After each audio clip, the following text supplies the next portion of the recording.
Hi mga BFF, good morning. Gagawa ako ngayon ng buko pandan. Ayan. Sa dalawang sachet ng master gulaman, nilagyan ko lang yan ng 7 to 8 glass of water. Ng tap water lang. Tapos pakukuluin ko lang yan. Pag kumulo, isasalin ko na siya sa lagayan para patigasin. Tapos balikan natin sa mamaya mga BFF pagka gagawin ko na. Ayan na mga BFF, ano na, sinalin ko na, patitigasin na lang natin to. Pag lumamig, titigas na yan.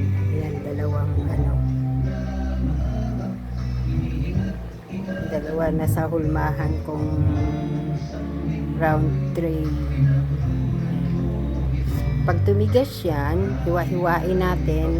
Tapos, pag sama-samahin na natin mamaya, balikan natin siya mamaya mga BFF.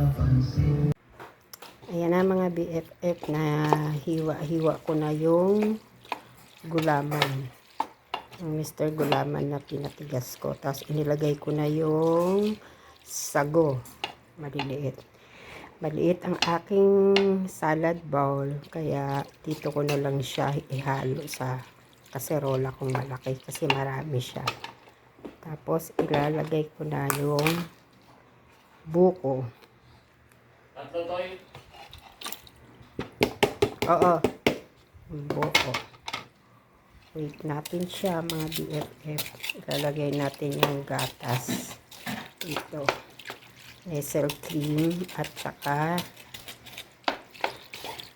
ang tawag nito, yung cheese. Lagyan natin siya mamaya. Balikan natin siya mamaya mga BFF. Ilalagay ko na yung gatas. Ayan mga BFF, ilagay na natin yung Nestle cream. Bali 2 at kalahati siya ng 250 ml. Tapos 3 condensed milk na pandan flavor. Yan, pagsamasamahin lang natin siya. Tapos mamaya cheese. Lagay mo na yung gatas. Nestle cream ba? Sinisiman ko may gatas. Yan na, condensed milk na, bali 3 yan mga BFF na condensed milk. Yung malaki, hindi ko alam ilang ml ba yan, pero yan. Tapos keso na lang later. Yan mga BFF, lagay na natin yung keso.